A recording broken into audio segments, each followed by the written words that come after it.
La formation Groupama FDJ avec pas moins de 7 victoires déjà collectionnées sur la saison 2024. On démarre la revue d'effectifs en saluant un natif de Lyon qui découvre Liège-Bastogne-Liège. Il a brillé du côté du Tour de la Communauté de Madrid, deuxième du Tour de Beauce. On salue Clément Russo.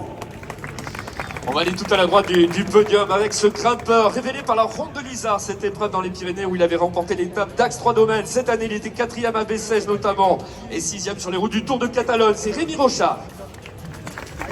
Et un petit peu plus loin, un coureur qui connaît sa 4e participation à l'épreuve. La semaine dernière, il terminait 8e de l'Amstel Gold Race, 2e d'étape sur les routes de la Vuelta par le passé, 4e à Saran sur le Tour de France. C'est Quentin Paché. Vous évoquez l'Amstel Gold Race, après la 8e place de Quentin, lui était à la 6e place. Il était également 15e de la Flèche Wallonne mercredi dernier. On se souvient de sa 3e place sur le Tour des Flandres. On se souvient de sa 5e place sur la Doyenne l'an dernier. Le champion de France, Valentin Madouas. Un tout petit peu plus loin sur scène, un coureur qui s'est illustré il y a quelques jours encore avec une place de 7e sur les routes de la Flèche Wallonne, vainqueur d'étape sur le Tour du Pays Basque à Amorebieta et Chano. On salue Romain Grégoire. Justement derrière Romain Grégoire, il avait terminé 4e de la Flèche Ardennaise, vainqueur d'étape au Tour du Val d'Aoste. Ancien champion d'Italie espoir, c'est Lorenzo Germani.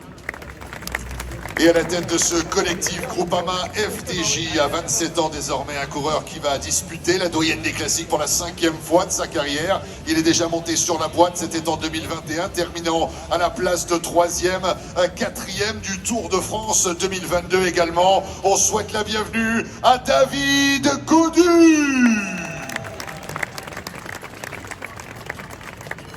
David Gaudu et le souvenir évidemment de son podium ici, donc sur la doyenne des classiques. Bonne chance, bonne route, un collectif très en forme, Valentin,